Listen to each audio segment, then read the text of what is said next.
मैं सबको Darjeeling traffic police नहीं, दार्जिलिंग पुलिस की तरफ से धन्यवाद करना चाह रहा हूँ, क्योंकि आप लोग जो हमारा अभी इलेक्शन का जितना भी सिर्फ रिजल्ट बाकी है, बाकी तो सब हम लोग पार कर चुके हैं। तो आप गाड़ी देके हो, ट्रांसपोर्टेशन बहुत आप लोग हेल्प किए हैं, इसीलिए आप लोगों को धन्यवाद। आप लोग को हमारे तरफ से मिलना चाहिए, क्योंकि दूसरा बहुत डिस्ट्रिक्ट अभी भी चल रहा है इधर उधर, आज भी काम हो रहा है, कल इलेक्शन है एक जगह पे, तो सब थोड़े बहुत दिक्कत सबका हुआ है, लेकिन दार्जिलिंग डिस्ट्रिक्ट में हम लोग बहुत बढ़िया करके ये हम पार कर चुके हैं, इसलिए आप लोगों को फिर से थैंक यू। और अभी जो फाइनल टच बाकी है वो है हमारा रिजल्ट। ये जो रिजल्ट 2 तारीख को हमारा दार्जिलिंग डिस्ट्रिक्ट में 2 जगह पे है जहाँ पे काउंटिंग होगा। एक है हमारा गवर्नमेंट कॉलेज दार्जिलिंग, आपको मालूम है, और दूसरा है काश्यंग में, काश्यंग अल्फांसो कॉलेज में, वहाँ पर भी काउंटिंग होगा। तो मैं जो बोलना है सब दर्जी बाबू ने बोल चुका है आप लोगों को। तो जैसे आप लोग दार्जिलिंग के बारे में स्पेशली उसने बताया है, तो इधर सिलीगुड़ी का भी सिंडिकेट होगा मेरे ख्याल से। तो उस दिन के लिए सिलीगुड़ी का सिंडिकेट अगर जाएंगे तो काश्यंग अवॉइड करने से अच्छा है, मिरिक से जा सकते हैं, पेशोक से जा सकते हैं।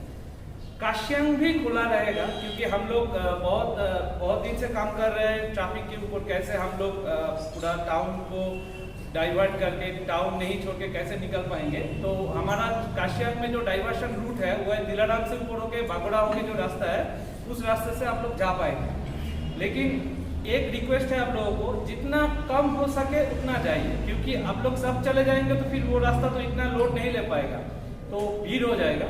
तो ये रिक्वेस्ट है, अगर आपको सिलीगुड़ी जाना है, अगर आपको टूरिस्ट को लेके जाना है सिलीगुड़ी का, मिरिक से चले जाइए या पेशोक से जाइए। अगर आपके पास पैसेंजर हो कि सोनादा में उतरना है कि उसको दिलाराम में उतरना है, तो ऐसा पैसेंजर होगा तो आप जाइए, लेकिन ऊपर से हम लोग डाइवर्ट कर देंगे। अच्छा, और एक बात है, उस दिन आपका जितना भी सिंडिकेट है इधर, गाड़ी बंद रखना ठीक नहीं है, क्योंकि बहुत लोग को इमरजेंसी हो सकता है, किसी का दवाई चाहिए, किसी को मेडिकल इमरजेंसी हो सकता है, किसी को दूसरा इमरजेंसी भी हो सकता है। तो इसीलिए जितना हो सके कम आइए, क्योंकि मेरा जो एक्सपीरियंस है, मैं देखता हूँ उधर खड़ा रहेगा कि दूध का गाड़ी आ रहा है, मिल्क ड्यूटी है, तो मिल्क को तो आना ही पड़ेगा उस दिन। तो अगर ऐसा कुछ है तो हम लोग उस दिन क्या किया, एक गाड़ी छोड़ रहे थे, जो बीमारी था, जो मिल्क था, दूसरा गाड़ी से उतर के एक गाड़ी में सबको उठा के सिंगल गाड़ी, जिस दिन वो इलेक्शन के पहले दिन जो हुआ था, आप लोगों को मालूम होगा, थोड़ा बहुत जाम हो गया था उस टाइम। तो इसीलिए मैं पहले से रिक्वेस्ट करूंगा, अगर हो सकता है तो एक ही गाड़ी में 10 के जगह एक गाड़ी आइए, और उसमें इमरजेंसी जो सामान है, मिल्क हो सकता है, कोई बीमारी आदमी है, उसको लेके आइए, कोई दिक्कत नहीं, हम लोग छोड़ देंगे, ऊपर से हम लोग डाइवर्ट कर देंगे। और इधर से हम लोग बाजार तक आप लोगों को अलाउ कर पाएंगे ज़्यादा से ज़्यादा, और उसके बाजार से आप लोग को घूम के उधर चला जाना पड़ेगा। तो अभी जो नॉर्मल बाकी जो है, जैसे आप मानिए नीचे रॉक गार्डन के तरफ जो आपका सिंडिकेट है, इधर बर्धमान है, सुखिया पोखरी, आप अगर लोधामारी भी जा सकते हैं, लेकिन आप घूम भंजन होके जाना पड़ेगा, ये कोई इशू नहीं है। और जो पॉइंट है, एक पॉइंट है कि उस दिन संडे है, तो संडे में ऐसे ही बहुत चीज़ बंद रहता है कि ऑफिशियल कुछ प्रेशर नहीं रहेगा, लोग ऐसे ही कम निकलेगा, तो मेरे ख्याल से उतना प्रॉब्लम नहीं होगा उस दिन। और संडे में और एक सुविधा है, हमारा जो ट्रक और पिकअप सर्विस बंद है, ना पिकअप बोलोगे, ट्रक सर्विस बंद है, तो पिकअप को भी हम रिक्वेस्ट करेंगे कि वो इस तरफ ना जाए, उधर से अपना काम मिटा दे उस दिन।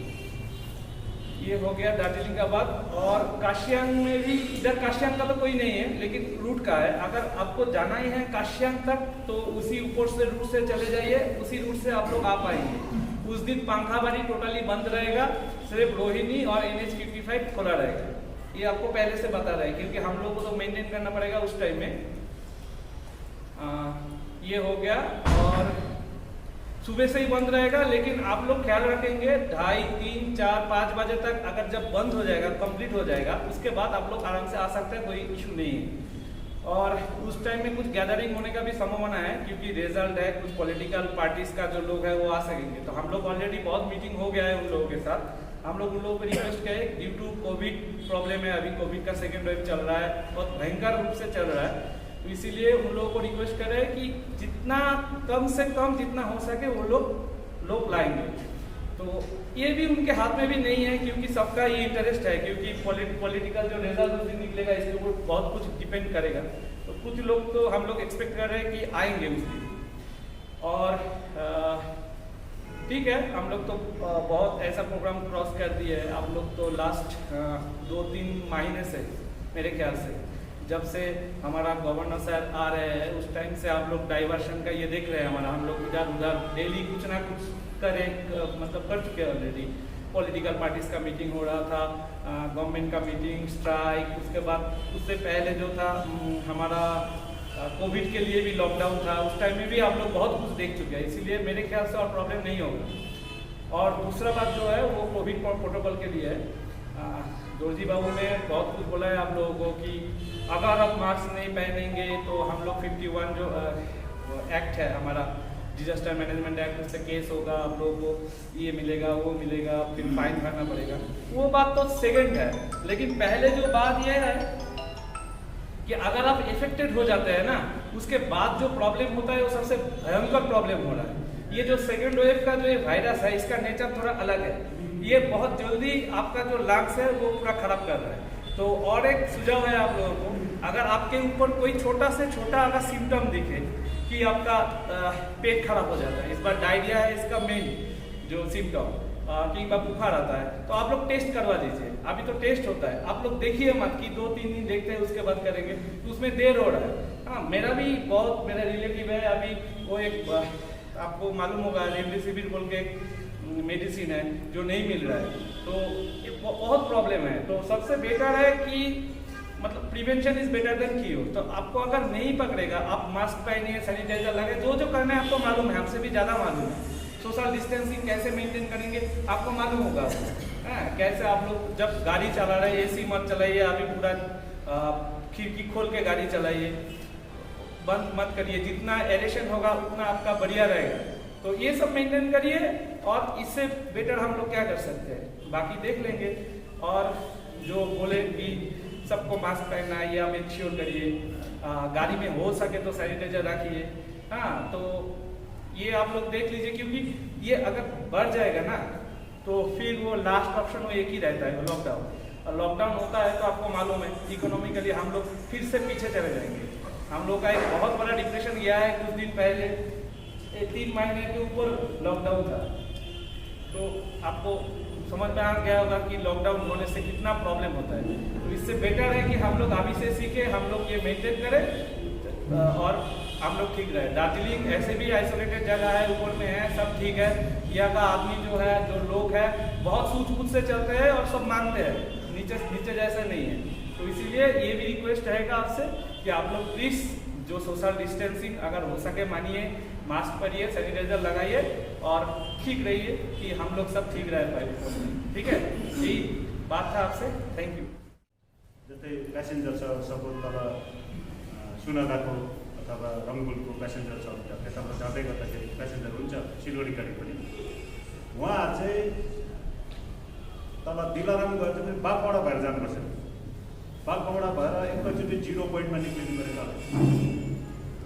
र जति पनि फेरि तल रोहिणी भएर आउँछ, उकालो रोहिणी भएर आउँछ, फेरि हामी कर्सियङबाट भित्र पस्नु दिँदैन। उहाँहरूलाई पनि सिधै फेरि जो चाहिँ रोहिणी भएर आउँछ उहाँहरूलाई फेरि हामी डाइभर्ट गरेर फेरि माथि बागवाडा भएर फेरि दिलाराम निक्लिनुपर्छ।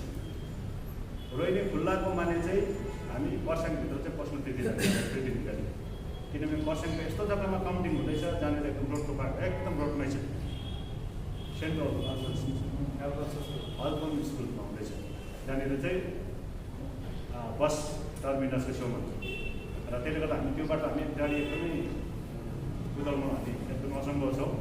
र जति पनि रोहिणी खुल्ला छ भने रोहिणीबाट आएर फेरि कर्सियङभित्र पस्नु पाएन, उहाँहरू चाहिँ सिधै माथिबाट आउनु पऱ्यो।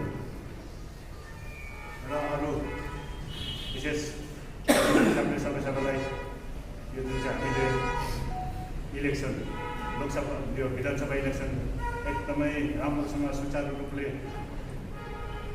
सफल भएकोमा यो हाम्रो मात्रै क्रेडिट होइन, यो सबै तपाईँहरूको पनि यसमा सहभागिता छ। र यसको लागि सरले अघि नै सबैलाई धेरै धेरै धन्यवाद दिनुभएको छ।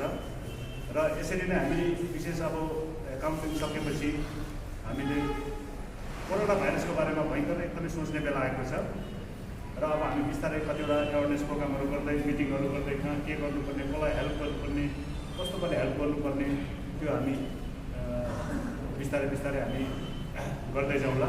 र कोभिडको बारेमा चाहिँ तपाईँले सोच्नुहोस् र अन्तमा म यही भन्छु कि तपाईँले मास्क र सेनिटाइजरको बारेमा चाहिँ प्रत्येक प्यासेन्जरलाई अथवा आफू पनि सचेत रहनुहोस्, प्यासेन्जरलाई पनि सचेत बनाउनुहोस्।